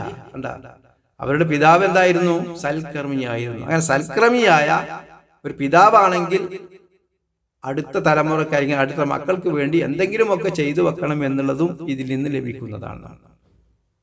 അപ്പോ പറഞ്ഞു കൊണ്ടുവരുന്നത് ഇതാണ്. അപ്പോൾ ഈ മൂന്ന് സംഭവങ്ങളിൽ നിന്നും നമുക്ക് പഠിക്കാനുള്ളത് എന്താണ്? നമുക്കറിയാത്ത കാര്യങ്ങൾ ധാരാളം ഉണ്ടായിരിക്കാം. നാളത്തെ കാര്യം, നാളെ എന്ത് സംഭവിക്കും എന്നത് നമുക്ക് ആർക്കും അറിയുകയില്ല എന്നുള്ളത്, അല്ലെങ്കിൽ അതൊരു അറിവാണ്, ഒരു ഇൽമാണ് എന്ന് നമ്മൾ മനസ്സിലാക്കുക. നമുക്കറിയാത്ത ധാരാളം കാര്യങ്ങൾ നമ്മൾ പറഞ്ഞു കഴിഞ്ഞു. ആ കാര്യങ്ങളെല്ലാം ധാരാളം കാര്യങ്ങൾ ഈ ഭൂമി ലോകത്ത് നടന്നുകൊണ്ടിരിക്കുന്നു. അത് എനിക്ക് ഏറ്റവും കൂടുതൽ, ഞാനാണ് ഏറ്റവും കൂടുതൽ അറിവുള്ളവൻ എന്ന് പറഞ്ഞപ്പോൾ അതിന് എതിർക്കുന്നതിന് വേണ്ടി, അല്ലെങ്കിൽ അതല്ല, നിന്നേക്കാൾ അറിവുള്ളവൻ വേറെ ഉണ്ട് എന്ന് അള്ളാഹു പഠിപ്പിക്കുകയാണ് മൂസാ നബി അലൈഹി സ്വലാത്തു വസ്സലാമിനെ. അതാണ് ഈ കഥയുടെ ആകത്തുക, ചുരുക്കം എന്ന്. അപ്പൊ ഈ മൂന്ന് സംഭവങ്ങളും അതിൽ നിന്ന് മൂസാ നബി അലൈഹി സ്വലാത്തു വസ്സലാമിന് ക്ഷമിക്കാൻ കഴിഞ്ഞിരുന്നെങ്കിൽ വേറെയും സംഭവങ്ങൾ ഉണ്ടാകുമായിരുന്നു എന്നൊക്കെ ഹദീസിൽ ഇതിന്റെ തഫ്സീറിലൊക്കെ കാണാൻ കഴിയും. ഏതായാലും ഇവിടെ മൂസാ നബി അലൈഹി സ്വലാത്തു വസ്സലാമിനെ പിരിച്ചുവിടുകയാണ്. ഇത് കഴിഞ്ഞതിൽ വിശദീകരിക്കുകയാണ്. എന്നിട്ട് അവസാനം പറയുന്നതാണ് വമാ ഫഅൽതുഹു അൻ അംരി. വമാ ഫഅൽതുഹു, ഞാൻ പ്രവർത്തിച്ചിട്ടില്ല, അൻ അംരി.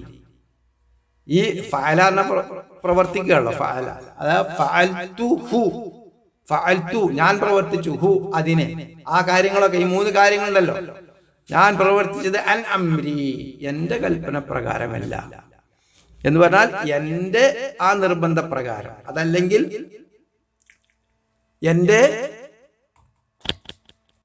എന്റെ സ്വന്തം നിലക്ക്, അൻ അംരി, എന്റെ സ്വന്തം നിലക്ക്, അല്ലെങ്കിൽ എന്റെ അഭിപ്രായം അനുസരിച്ചല്ല ഞാൻ ഇത് പ്രവർത്തിച്ചത്. ഇതൊന്നും പ്രവർത്തിച്ചത് എന്താണ്? അള്ളാഹുവിന്റെ വഹയി പ്രകാരമാണ്.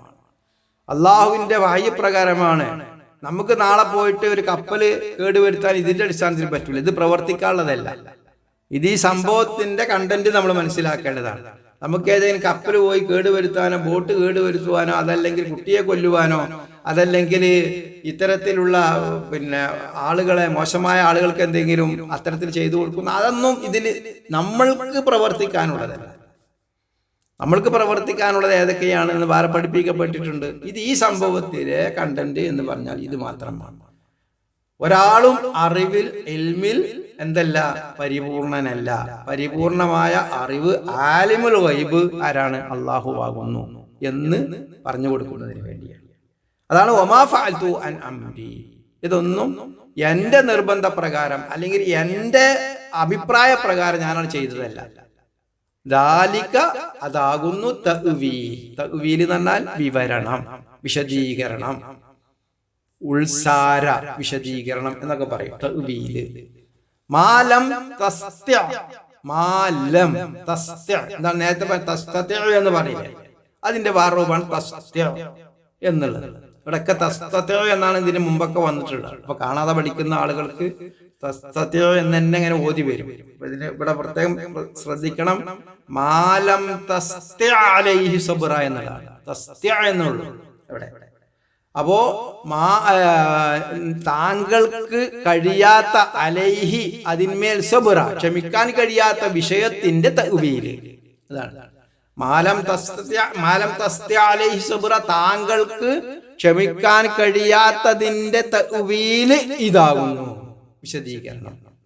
ഇതൊന്നും വമാ ഫഅൽതു അൻ അംരി, ഞാൻ എൻ്റെ അഭിപ്രായ പ്രകാരം ചെയ്തതല്ല, അള്ളാഹുവിന്റെ വഹ്യി പ്രകാരം അള്ളാഹുവിന്റെ നിർദ്ദേശപ്രകാരം ചെയ്തതാകുന്നു എന്നാണ് പറയുന്നത്. അപ്പൊ അതുകൊണ്ട് തന്നെ അള്ളാഹു അറിയാതെ ഈ ലോകത്തൊന്നും നടക്കുന്നില്ല. നേരത്തെ പറഞ്ഞതുപോലെ അത് ഭൂമികുലക്കാകട്ടെ, അതേപോലെ തന്നെ ഉരുൾപൊട്ടലാകട്ടെ, എല്ലാം അറിയും. അള്ളാഹുവിന്റെ അറിവ് അവന്റെ കാരുണ്യത്തെ ബാധിക്കുന്ന വിഷയമല്ല. ഇത്രമാത്രം ആളുകൾ കൊല്ലപ്പെട്ടു എന്നുള്ളത് അള്ളാഹുവിന്റെ അറിവാണ്, അല്ലെങ്കിൽ കൊല്ലപ്പെടും എന്നുള്ളത് അള്ളാഹുവിനെ അറിയാം. അതെന്താണ്? അള്ളാഹു സൃഷ്ടാവായതുകൊണ്ടാണ്. അള്ളാഹു സൃഷ്ടാവായതുകൊണ്ടാണ്. അല്ലാതെ ഇവിടെ ഇപ്പോ ഉരുൾപൊട്ടി 417 ആള് മരിച്ചു, ആ മരിച്ചതിന് ശേഷം അള്ളാഹു അറിയാന്നുണ്ട് 417 മരിച്ചു. അവിടെ ഈ ചാനലുകാർ ഇങ്ങനെ എഴുതി കാണിച്ചിട്ടാണ് അള്ളാഹുവിനെ അറിയാൻ. അങ്ങനെയാണെങ്കിൽ അള്ളാഹു സൃഷ്ടാവാകും. ഒരു കുട്ടി അവിടെ എങ്ങനെ, ഞാൻ നേരത്തെ പറഞ്ഞതുപോലെ മാതാവിന്റെ കയ്യിൽ നിന്ന് തെറിച്ചു പോയിട്ട് ഒരു വാഹനത്തിൽ ഇടിച്ച് അല്ലെങ്കിൽ അതിന്റെ അടിയിൽ കയറി ചതഞ്ഞരഞ്ഞ് മരിച്ചു. അത് അങ്ങനെ ചെയ്തതിന് ശേഷമാണ് അള്ളാഹുവിനെ അറിയാന്നുണ്ടെങ്കിൽ പിന്നെ അള്ളാഹു സൃഷ്ടാവാന്ന് പറയും. അങ്ങനെ ആ കുട്ടി മരിച്ചു. ആ കുട്ടിയെ ഞാൻ ഇങ്ങനെ ഒരു ഡോക്ടറാക്കാനുള്ള കുട്ടിയായിരുന്നല്ലോ, അല്ലെങ്കിൽ എഞ്ചിനീയർ ആക്കാനുള്ള കുട്ടിയായിരുന്നല്ലോ, ആ കുട്ടി ഇപ്പോൾ ലോറിന്റെ അടിയിൽ വെച്ച് മരിച്ചോ എന്ന് അള്ളാഹു പറയും. അള്ളാഹുവിന്റെ അറിവ് അങ്ങനെയാണോ? അത് മനുഷ്യന്റെ അറിവാണ്. ആ കുട്ടി, ആ മാതാപിതാക്കൾ ആ കുട്ടിയെ ഒരു ഡോക്ടറാക്കണം, അല്ലെങ്കിൽ എഞ്ചിനീയർ ആക്കണം, അല്ലെങ്കിൽ IAS സിവിൽ സർവീസിന് ചേർക്കണം എന്നൊക്കെ മാതാപിതാക്കൾക്ക് ആഗ്രഹം ഉണ്ടായിരിക്കാം. അതിനിടയിലാണ് മരിച്ചത്. അപ്പൊ അത് മനുഷ്യന്റെ അറിവാണ്. എന്നാൽ അള്ളാഹുവിന്റെ അറിവ് എന്താണ്? ഇത്തരത്തിലുള്ള കാര്യം സംഭവിക്കാം. ഈ മാതാപിതാക്കളുടെ അശ്രദ്ധ കൊണ്ട് ആ കുട്ടി മരണപ്പെടും എന്നുള്ള അള്ളാഹുവിനറിയാം. നന്ദൻകോട്ട് കൂട്ടക്കൊലപാതകവും അങ്ങനെ തന്നെ അള്ളാഹുവിനറിയാം. അതിങ്ങനെ മാതാപിതാക്കളെ കത്തിച്ച് കളയും. കളഞ്ഞതിന് ശേഷമാണോ അറിയാം?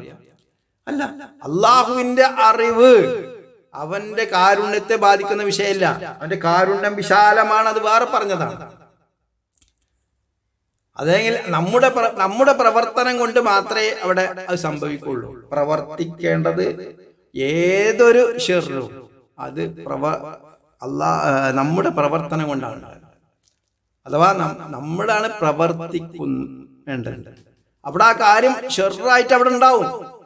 ഒരു പഴത്തൊലി അവിടെ നിലത്തിട്ടിട്ടുണ്ട്, അതവിടെ ഉണ്ട്, അതൊരു ഷെറാണ്, സംശയമൊന്നും ആ കാര്യത്തിലില്ല. പക്ഷേ നമ്മൾ നോക്കി നടക്കണം. ചവിട്ടിയാൽ സ്ലിപ്പായി പോകും എന്നുള്ളത് അള്ളാഹു നിശ്ചയിച്ചത് തന്നെയാണ്. അള്ളാഹു അങ്ങനെ ഒരു നിർണയം അവിടെ വെച്ചിട്ടുണ്ട്. അതാണ് ഖദർ എന്ന് പറയുന്നത്. അതാണ് ഖലാ ഖദർ. നമ്മൾ അങ്ങനെയാണ് വിശ്വസിക്കേണ്ടത്. ഇത് നിശ്ചയിച്ചു വെച്ചിട്ട് അതിന്മേൽ ചവിട്ടിയാൽ സ്ലിപ്പാകും എന്നുള്ളത് ഒരു നിർണയമാണ്. ഒരു തീയിലേക്ക് നമ്മുടെ കൈ കൊണ്ടുപോയി കഴിഞ്ഞാൽ കൈ ചൂടാകും എന്നുള്ളത് നിർണയമാണ്. കൊണ്ടുപോകാതിരിക്കാൻ നമുക്ക് കഴിയണം, ശ്രദ്ധിക്കണം. അവിടെ അള്ളാഹുവിന്റെ കാരുണ്യമില്ലായിട്ടല്ല, അള്ളാഹുവിന്റെ കാരുണ്യം ഉള്ളത് കൊണ്ടാണ് ഇത്തരം ഈ നിർണയങ്ങൾ വെക്കുന്നത്. അല്ലെങ്കിൽ ഒരു നിർണയവും ഇല്ലാത്ത രീതിയിലാണ് നമുക്കറിയാം. അപ്പൊ തീമ കൊണ്ടുപോയി നമ്മൾ കൈ വെച്ചാൽ നമുക്കറിയില്ലോ. ഒരു തീമ കൊണ്ടുപോയി കൈ വെച്ചപ്പോ ചൂടായി, മറ്റേ തീയിൽ കൊണ്ടുവച്ചപ്പോ ചൂടായില്ല. അങ്ങനെയാണ് വരിക. അവൻ ഇത് നിർണയിച്ചു വെച്ചിട്ടുണ്ട്, മനുഷ്യന് ആ ബുദ്ധി കൊടുത്തിട്ടുണ്ട്. അതുകൊണ്ട് തന്നെ മനുഷ്യന് ആ കാര്യങ്ങളൊക്കെ അറിയാവുന്നതാണ്. നിർണയിച്ചിട്ടില്ലെങ്കിൽ എന്താ അവിടുത്തെ അവസ്ഥ? അപ്പൊ അതാണ് നമ്മൾ മനസ്സിലാക്കേണ്ടത്. ഇതിന്റെ പിന്നിലൊന്നും അള്ളാഹുവിനെ കുറ്റം പറഞ്ഞ് അല്ലെങ്കിൽ അള്ളാഹു ഇത്രയും കാരുണ്യവാനായിട്ട് ഇതൊക്കെ നടന്നല്ലോ, അല്ലെങ്കിൽ അള്ളാഹുവിനെ തന്നെ കുറ്റപ്പെടുത്തുന്ന രീതിയിൽ അപകടങ്ങൾ വരുമ്പോൾ നമ്മൾ അത്തരത്തിലുള്ള ആളുകളോടൊപ്പം നമ്മൾ ചേരേണ്ട. നമ്മളെപ്പോഴും പറയാറുണ്ട് ഒരു വിമാന ദുരന്തം അല്ലെ, Malaysian airlines flight MH370 2014 March 8 പോയതാ, കാണാതായതാ, ഇതുവരെ കണ്ടെത്താൻ കഴിഞ്ഞിട്ടില്ല. അത് കണ്ടെത്തൂലേ അല്ലാഹു അലം, അത്രയല്ലേ പറയാൻ പറ്റുള്ളൂ. ഇവിടെ ഇന്നും തെരച്ചിൽ തുറന്നുകൊണ്ടിരിക്കുക. ഇന്ന് ലോകത്തുള്ള മുഴുവൻ സംവിധാനങ്ങളും വെച്ചുകൊണ്ട് തെരഞ്ഞു. ആരാ കുറ്റക്കാരൻ? പൈലറ്റ് കൊണ്ടുപോയി പിടിപ്പിച്ചതാണ്. അങ്ങനെ കുറെ ദുരൂഹതകൾ അതിന്റെ പിന്നിലുണ്ട്. കാരണം ഒരു മനുഷ്യനും 239 അതിനുള്ളിലുണ്ടായിരുന്ന ആളുകൾ മുഴുവൻ മരണപ്പെട്ടു പറഞ്ഞാൽ കാണാനില്ല, കണ്ടു കിട്ടിയിട്ടില്ല. ഒരാളെ കണ്ടു കിട്ടിയാലല്ലേ പറയാൻ പറ്റും മരിച്ചോ ഇല്ലേ എന്ന്. 1 മാസം കഴിഞ്ഞ് മരിച്ചു എന്നുള്ളത് 2 ഗവൺമെന്റുകളും തീരുമാനമാണ്. അപ്പൊ ഇതെന്താണ് അവിടെ ഇനി ഈ രീതിയിൽ ആ ഒരു പൈലറ്റിന്റെ അടുത്ത് വന്ന ശ്രദ്ധക്കുറവായിരിക്കാം, അല്ലെങ്കിൽ പൈലറ്റ് ആത്മഹത്യ ചെയ്യാൻ വേണ്ടി ശ്രമിച്ചു എന്നൊക്കെയുള്ള കഥകൾ വരുന്നുണ്ട്, അറിയില്ല. അതിനെക്കുറിച്ചൊന്നും കൃത്യമായ വിവരം കിട്ടണമെങ്കിൽ അദ്ദേഹത്തോട് ചോദിക്കണം, അല്ലെങ്കിൽ അതിന്റെ തെളിവൊക്കെ കിട്ടണമല്ലോ. ബ്ലാക്ക് ബോക്സ് കൂടി കിട്ടിയിട്ടില്ലല്ലോ. അപ്പോൾ യാതൊരുവിധ അതിന്റെ ഒരു സ്ക്രൂ പോലും കിട്ടിയിട്ടില്ല. ഇന്നും നിങ്ങൾ സെർച്ച് ചെയ്താൽ നിങ്ങൾക്ക് മനസ്സിലാവും. അങ്ങനെ തന്നെ എടുക്കുക. അപ്പോൾ ഇതിന്റെ പിന്നിലും പറഞ്ഞുകൊണ്ടുവരുന്നത് ആശറ് അഥവാ കപ്പൽ, ഈ വിമാനം വെള്ളത്തിലേക്ക് വീണാൽ ആളുകൾ മരണപ്പെടും എന്നുള്ളത് നിർണയമാണ്. പക്ഷെ വെള്ളത്തിലേക്ക് വരാൻ അതിനൊരു കാരണം ഉണ്ടാവുമല്ലോ. അതിന് അള്ളാഹുവിനെ കുറ്റപ്പെടുത്തിയിട്ട് കാര്യമുണ്ടോ? അപ്പോൾ അതാണ് നമ്മൾ ശ്രദ്ധിക്കേണ്ടത്. അപ്പോ ഈ പറഞ്ഞ് ആയത്ത് നിർത്തിയത് അതാണ്. അള്ളാഹു അനുഗ്രഹിക്കുമാറാകട്ടെ. اللهم صل على محمد وعلى آل محمد سبحانك اللهم وبحمدك أشهد أن لا إله إلا أنت أستغفرك وأتوب إليك.